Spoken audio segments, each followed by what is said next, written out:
जी। तो अभी हम बात करेंगे, अब मगध महाजनपद में विभिन्न वंशों का जो स्थिति है उसको देखेंगे। देखिए, जब आप मगध महाजनपद में विभिन्न वंशों को देखते हैं तो एक आपको कोड याद रखना है, क्या? ह शीना माशुक। क्या? हाँ, सीना माशुक, इतने इतने अलग अलग, और लास्ट में एक और वर्ड याद रखिएगा, सात। तो ये कोड याद रखना है। इस कोड से क्या करना है? ह फॉर हरियक, जिसको पितृहंता वंश कहेंगे, अभी हम लोग देखेंगे। शी फॉर शिशुनाग, अभी हम लोग देखेंगे शिशुनाग। ना फॉर नंदवंश।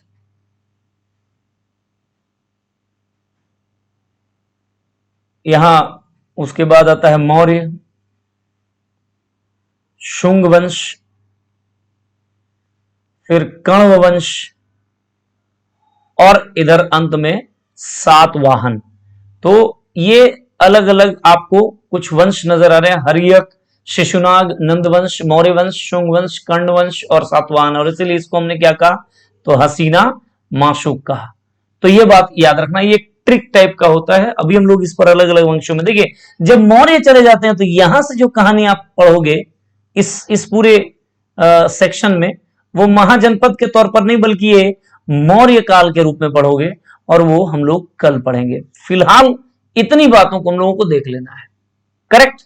तो चलिए, हरियक वंश के संस्थापक कौन हुए? बिंबिसार हुए। शिशुनाग वंश के संस्थापक शिशुनाग हुए। नंदवंश महानंदिन नामक एक व्यक्ति के द्वारा स्थापित किया गया, और मौर्य वंश चंद्रगुप्त मौर्य के द्वारा स्थापित किया गया। आगे बढ़ते हैं। देखिए, हरियक वंश, तो जैसा मैंने अभी आपसे कहा कि हरियक वंश को पितृहंता वंश के रूप में कहा जाता है। क्यों? क्योंकि इस वंश में जितने राजा वो उनके अपने ही पुत्र ने अपने पिता की हत्या करके राजगद्दी पर आए हैं। देखिएगा, आपको समझ में आएगा। सबसे पहले हरियक वंश के संस्थापक आपको शुरू दिखाई देते हैं बिंबिसार। अच्छा, इनका वक्त याद रखिएगा। इतिहास में तीन चीजें बड़ी जरूरी होती है मेरे दोस्त, दो चीजें खास करके, कब, कौन और कहां। तीन चीज, मतलब टाइम आप याद रखिए। जैसे ये 542 से 492 ईसा पूर्व के आसपास की कहानी बिंबिसार की बता रहा है, ठीक है ना।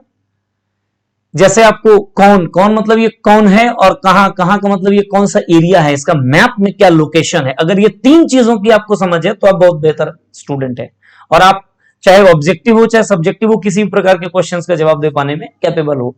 दूसरा, जो इसमें बिंबिसार के बाद इनका बेटा है अजात शत्रु, और अजात शत्रु ने अपने पिता बिंबिसार की हत्या करके 492 ईसा पूर्व में राजगद्दी हासिल किया, और 492 से लेकर के 460 ईसा पूर्व यानी बीसी तक ये रहे सत्ता में। फिर इनका बेटा है उदयन, फिर उसके बाद उदयन के तीन पुत्र, कौन कौन? अनिरुद्ध, मुंडक और नागदशक। अंतिम जो शासक है, देखिए क्या प्रश्न पूछता है, हरियक वंश या पितृहंता वंश का अंतिम शासक कौन? नागदशक। और पहला शासक जिसने इसको स्थापित किया तो ये संस्थापक। ये बातें याद रखना होगा आपको। अब आप आइए पहले अजात शत्रु को देख लेते हैं, उसके बाद बिंबिसार की चर्चा करेंगे। अजात शत्रु के बारे में देख सकते हैं आप, 4 पॉइंट मैंने यहां पे लिखा है। 1 नंबर पॉइंट कि इन्होंने अपने पिता की हत्या की, पहला ही पॉइंट। हालांकि बहुत उल्लेख करने वाला पॉइंट नहीं है, बड़ी खुश होने वाली बात नहीं है, बड़ा गौरवान्वित होने वाली बात नहीं है, लेकिन वो दौर ऐसा था। दूसरा पॉइंट, शासनकाल के 8वें वर्ष में, वेरी इंपॉर्टेंट, जब इनके शासनकाल के 8वें वर्ष में बुद्ध का को महापरिनिर्वाण प्राप्त होता है। बुद्ध को महापरिनिर्वाण प्राप्त होता है, पहली बात, ठीक है। फिर आगे बढ़िए, 8वें वर्ष में। तीसरा नंबर पॉइंट याद रखिए इसके बारे में कि इन्होंने राजगृह, जो इस वक्त यहां की राजधानी है मगध की, इसमें एक तो इन्होंने स्तूप बनवाए, और दूसरी बड़ी बात कि यहां पे गुफा है, सप्तपर्णी गुफा। इस सप्तपर्णी गुफा में पहली बौद्ध संगीति, फर्स्ट बौद्ध संगीति कब हुआ है जी? तो प्रथम बौद्ध संगीति हुआ है 483 ईसा पूर्व में। आप देख सकते हैं 492 और 460 के बीच में आता है। तो 483 ईसा पूर्व में राजगृह में, मैंने आपको बताया था रा वै पाकू, राजगृह, वैशाली, पाटलिपुत्र और कुंडलवन। तो पहली बौद्ध संगीति राजगृह में हुआ, और राजगृह में भी कहा तो सप्तपर्णी गुफा में हुआ, जो इन्हीं के शासनकाल में हुआ है पहली बौद्ध संगीति 483 ईसा पूर्व में। वेरी इंपॉर्टेंट, अजात शत्रु। ठीक है, चौथा पॉइंट इन्होंने देखिए जो किनको हराया, तो लिच्छवी एक गणतंत्र था उस दौर में, और लिच्छवियों को हराने का श्रेय अजात शत्रु को जाता है। यहां से शुरू देखिए, आप देख पा रहे हैं कि किस तरीके से मगध धीरे धीरे बढ़ रहा है। इन्होंने लिच्छवियों को हरा दिया, अभी आप देखेंगे इन्होंने और भी अलग अलग को हराया हुआ, हराते हुए चले जाते हैं ये। करेक्ट। तो अजात शत्रु के बारे में 4 पॉइंट, अपने पिता की हत्या किया अपने शासनकाल के 8वें वर्ष जब इनका हो रहा था, तो बुद्ध को महापरिनिर्वाण हुआ, यानी ये बुद्ध के समकालीन है।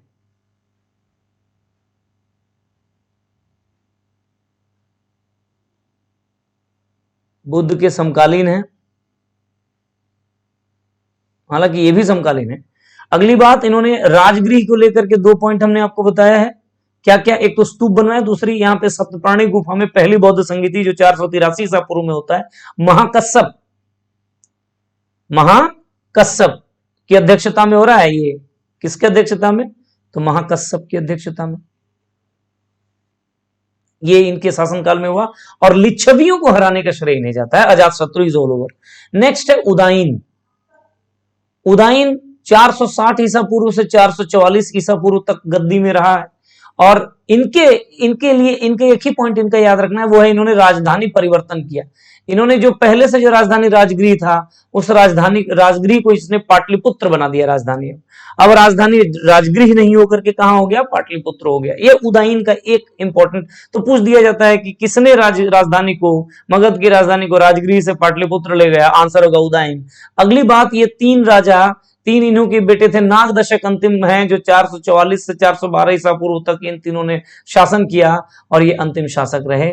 बस इतनी बातें आपको याद रखना है। जरा सा आ जाइए जो मोस्ट इंपॉर्टेंट है इसका, बिंबिसार पे। आइए देखते हैं बिंबिसार को। ये रहा बिंबिसार।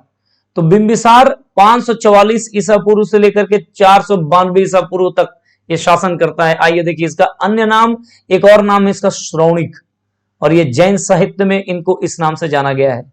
इन्होंने देखिए अंग देश पर अधिकार कर लिया। अंग यानी जिसकी राजधानी चंपा है, भागलपुर वगैरह का क्षेत्र जो है ना, भागलपुर मुंगेर का जो क्षेत्र है, ये अंग मतलब कौन सा इलाका,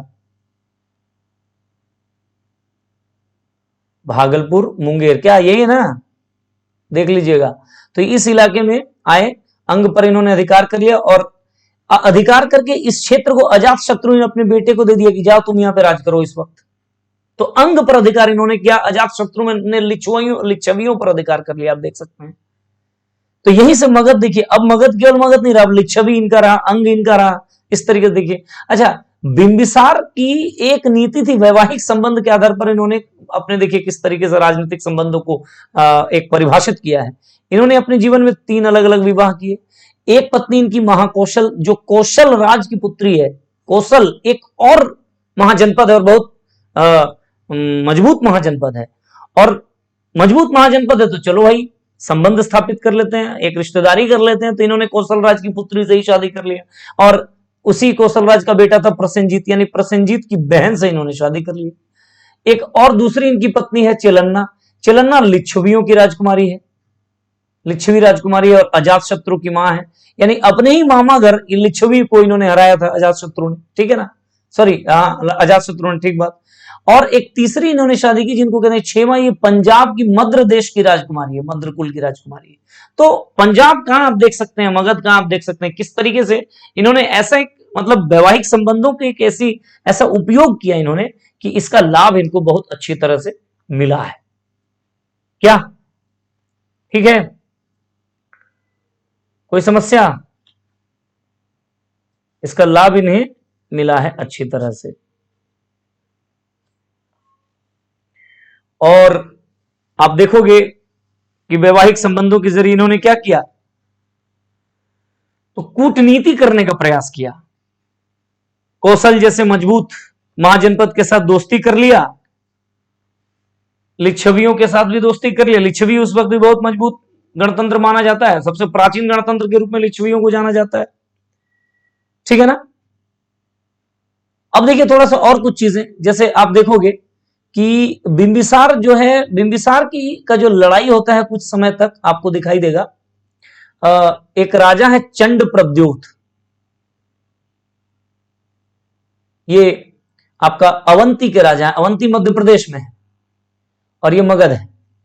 इन दोनों के बीच एक संघर्ष चला और ये बड़ा मजबूत है अवंती। जब देखा कि इससे लड़ाई हो नहीं, मतलब हम जीत नहीं पाएंगे, तो इन्होंने क्या कर लिया, अंत में दोनों के मध्य मित्रता हो गया, मित्रता कर लिया, फ्रेंडशिप कर लिया। देख रहे मित्र नीति, देखिए इनका, कि जब देखा कि ये मजबूत है, इसको नहीं सकेंगे, तो मित्र नीति कर लिया। हमने अभी आपको क्या बताया कि मगध के उत्कर्ष के पीछे एक बहुत बड़ा रिस्पॉन्सिबल फैक्टर है कि वहां के योग्य शासक। तो मित्रता जब कर लिया, अब देखिए मित्रता का आलम देखिए कि अवंती के राजा, अवंती के जो राजा हैं चंड प्रद्योत, ये बीमार होते हैं, इनको अतिसार जॉइंडिस होता है, पीलिया होता है, पीलिया जॉइंडिस होता है। और इसके इलाज के लिए बिंबिसार ने इलाज हेतु इनका जो राजवैद्य है जीवक, जीवक को भेजा था कि जाओ तुम चंड प्रद्योत का इलाज करो। मतलब बाद में बड़ा अच्छा निभाया है इन्होंने, समझ लीजिए, इतनी अच्छी दोस्ती है ना। तो कुल मिलाकर के अगर आप देखोगे तो ये अगर मगध है, ये अगर अंग है, ये अंग हो गया, ये मगध हो गया, और अंग पर कब्जा कर लिया, लिच्छवियों पर भी कब्जा कर लिया। देख सकते हैं अपने अगल बगल पे किस तरीके से इनका ताकत बढ़ता चला जा रहा है। यहां कौशल है, इनके साथ वैवाहिक संबंध स्थापित कर लिया, और यहां अवंती है मध्य प्रदेश में, इसके साथ तो मित्रता हो गई, इसके साथ मित्रता हो गया, और यहां वैवाहिक विवाह। तो कुल मिलाकर के अपनी ताकत को बढ़ाने में बिंबिसार ने कोई कसर नहीं छोड़ा है। ठीक है ना, समझ में आई बात। तो ये हुआ बिंबिसार। एकदम इंपॉर्टेंटली आपको चीजों को जाना है, प्रश्न पूछे जाएंगे इन सबसे। चलिए आगे बढ़ते हैं। नेक्स्ट है शिशुनाग वंश। देखिए शिशुनाग 412 से लेकर के 344 ईसा पूर्व के आसपास शिशुनाग आपको मिलेगा। शिशुनाग वंश के संस्थापक भी हैं। और अब देखिए जिस अवंती से दोस्ती किया है इन्होंने, आप देख सकते हैं यहां जिस अवंती से हमारी दोस्ती, अभी जिस अवंती को हम जीत नहीं पाए, जब इन्होंने लिच्छवी और अंग इस पर कब्जा कर लिया, अब जब अंग एक मजबूत बन गया, यहां इसके साथ वैवाहिक संबंध स्थापित कर लिया, यानी इसकी भी शक्ति थोड़ा बहुत जब मौका मिलेगा तो मिल जाएगा, तब वैसे सिचुएशन पे अब देखिए किस तरीके से आगे शिशुनाग ने अवंती पर जीत हासिल कर लेता है। समझ में आई मेरी बात ना। देखिए बहुत अच्छा है कि जब इन सबको मिला लिया अपने में, इन सबको, या ये देखिए लिच्छवी है, अंग है, इन सबको, इनके साथ कौशल के साथ वैवाहिक संबंध स्थापित कर लिए, है ना। तो जब बहुत बड़ी ताकत हो गई, तब जाकर के इन जिनसे मित्रता किया था बिंबिसार ने, अब शिशुनाग उसको हरा देता है जाकर के, और कुल मिलाकर के एक बहुत ही मजबूत अवंती विजय, यानी बहुत बड़ा इनको एक क्रेडिट मिलता है कि नहीं भाई, बहुत बड़े राज्य को हमने, जिस पर लगातार हम कोशिश कर रहे थे। अब मध्य प्रदेश तक, मध्य प्रदेश, अवंती है मध्य प्रदेश में, अब मध्य प्रदेश तक मगध साम्राज्य या मगध महाजनपद का एक तरीके से सीमा रेखा हो गया। इन्होंने भी राजधानी परिवर्तन किया है, कहां से कहां तक, तो पाटलिपुत्र से ये वैशाली ले गए। आप देखते हैं कि उदाइन ने क्या किया है, उदाइन ने राजगृह से पाटली ले गए, पाटलिपुत्र, और इस पाटलिपुत्र से आपको वैशाली लेते हुए नजर आ रहे हैं कौन, शिशुनाग। तो इंपॉर्टेंटली याद रखिएगा, किसने राजधानी को पाटलिपुत्र से वैशाली ले गया, शिशुनाग ने। किसने राजधानी को राजगृह से पाटलिपुत्र ले गया, उदाइन ने। ऐसे प्रश्न पूछता है, किसने राजगृह को राजधानी स्थापित किया, किसने, बिंबिसार ने। इस तरीके से चीजें। अब देखिए इनका शिशुनाग का बेटा कालाशोक, कालाशोक नाम से ही देखिए इसका उपनाम, काकवर्ण, काला कलर का, इसलिए काकवर्ण। राजधानी परिवर्तन इन्होंने भी किया। इन्होंने क्या किया, फिर से पाटलिपुत्र ले आए, मतलब जस्ट उल्टा कर दिया, ये पाटलिपुत्र से वैशाली, फिर वैशाली से ही पाटलिपुत्र ले गए। और इनके शासनकाल में द मोस्ट इंपॉर्टेंट की द्वितीय बौद्ध संगीति होती है। ठीक है, समझ में आई बात। आप देख सकते हैं अजात शत्रु के वक्त में यहां पे पहली बौद्ध संगीति आपको दिखाई दे रहा है, और अब कालाशोक के शासनकाल में आपको सेकंड बौद्ध संगीति कब, जस्ट 100 साल के बाद, 483 ईसा पूर्व में पहली, 383 ईसा पूर्व में दूसरी, और सबा कामी की अध्यक्षता में ये होता है। ठीक है ना, कहां होता है दूसरी बौद्ध संगीति, कहां होता है, तो वैशाली में होता है। वैशाली में होता है। और इस बौद्ध संगीति में बौद्ध जो संघ है वो दो भाग में विभाजित हो जाता है, एक को स्थविर कहते हैं, एक को महासंघिक कहते हैं। ये पॉइंट कालाशोक के बारे में याद रखिएगा।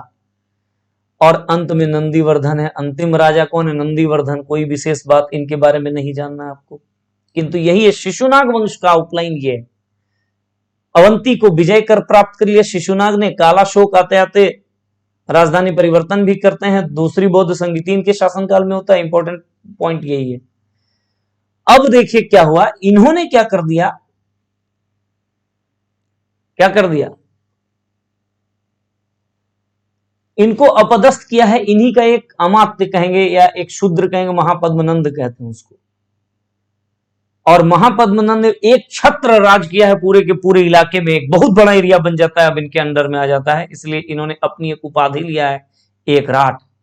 मगध साम्राज्य का the most powerful leader, the most powerful empire, Magadh साम्राज्य का सबसे शक्तिशाली राजा के रूप में आप महापद्मनंद को देखेंगे। इन्होंने भी एक विजय किया है, वो है कलिंग विजय, उड़ीसा के कलिंग विजय। और कलिंग विजय का मतलब ये इसका प्रमाण मिलता है हाथी खारवेल का, जो हाथी गुंफा अभिलेख है। खारवेल एक शासक है, इसका एक अभिलेख हाथी गुंफा अभिलेख, इसमें महापद्मनंद का कलिंग विजय के बारे में बात की गई है और पता चलता है। इनके मित्र थे, वेरी इंपॉर्टेंट, महापद्मनंद के एक मित्र थे उस दौर के, एक बहुत बड़े व्याकरणाचार्य जिसको पाणिनि कहते हैं। इन्होंने एक किताब लिखा अष्टाध्यायी, हम पढ़ा चुके हैं आपको। ये लगभग 450 ईसा पूर्व के आसपास का कहानी को बताता है यह किताब। व्याकरण याद होगा, हम आपको बता चुके हैं ये सारी कहानी। तो नंद वंश का संस्थापक, नंद वंश के सबसे महान सबसे शक्तिशाली राजा महापद्मनंद हुए। और अंत में घनानंद एक राजा हुए। और इस घनानंद के बारे में जो पॉइंट आपको याद रखना है, एकदम दिमाग पे सेट कर लीजिए कि सिकंदर जो आता है इन्हीं के टाइम में आता है। आप देख सकते हैं सिकंदर 325 बीसी में आता है और सिकंदर और इनका टाइम यही है। तो ये सिकंदर का समकालीन है। यूनानी जो लेख हैं, यूनानी जो चीजें साहित्य हैं, इसमें इनको अग्रमीज कहा गया है। सिकंदर 325 ईसा पूर्व में पश्चिमोत्तर में आक्रमण करता है इनके वक्त में, और नंद वंश का यह अंतिम सम्राट है। और याद रखिएगा ये घनानंद मतलब इतना ज्यादा टैक्स वगैरह अपने राज्य में क्या कर देता है, टैक्स वगैरह खूब बढ़ा देता है और थोड़ी सी मतलब ज्यादा तानाशाही शुरू कर देता है। तो इसके बाद क्या होता है कि जनता में इसको लेकर के एक आक्रोश था, जनता में आक्रोश था। और एक शिक्षक उस दौर के चाणक्य इससे गुस्से में थे, और जनता के इस आक्रोश का प्रयोग करके चाणक्य ने चंद्रगुप्त मौर्य को तैयार किया और घनानंद यानी नंद वंश की सत्ता को पलट के मौर्य वंश की स्थापना यहां पे कर दिया है। समझ में आई मेरी बात? समझ में आई मेरी बात कि नहीं समझ में आई? तो ये कहानी है, पूरी तरह से आपको जानना है, इन्हीं कहानियों को आपको समझना है। तो हमने आपको अभी तक जो चीजें बताया है वो यही बताया है कि हर्यक, शिशुनाग, नंद, ये 3 वंश के बारे में हमारी आपसे चर्चा हुई। यहां बिंबिसार इंपॉर्टेंस रखता है और अजात शत्रु इंपॉर्टेंस रखता है। यहां शिशुनाग में शिशुनाग स्वयं इंपॉर्टेंस रखता है और नंद वंश में महापद्म नंद इंपॉर्टेंस रखता है, जो हम लोग अभी देखे। सबका टाइमिंग आप देख सकते हैं। अब मौर्य साम्राज्य जो है 322, यही 322 है, यही 322 है जब चंद्रगुप्त मौर्य का राज्यारोहण होगा मगध साम्राज्य में, घनानंद को हरा करके चाणक्य की सहायता से। 322 ईसा पूर्व से कहानी शुरू होती है मौर्य काल की। और अब हम इतिहास के एक बहुत महत्वपूर्ण पड़ाव की ओर चल निकलेंगे कल से, मौर्य साम्राज्य या मौर्य काल। यहां से मौर्य काल देखेंगे, मौर्योत्तर देखेंगे, गुप्त देखेंगे, गुप्तोत्तर देखेंगे, कहानी खत्म एंशिएंट इंडिया की। तो अब आप समझ रहे होंगे कि हम धीरे धीरे एंशिएंट इंडिया की समाप्ति की ओर बढ़ रहे हैं।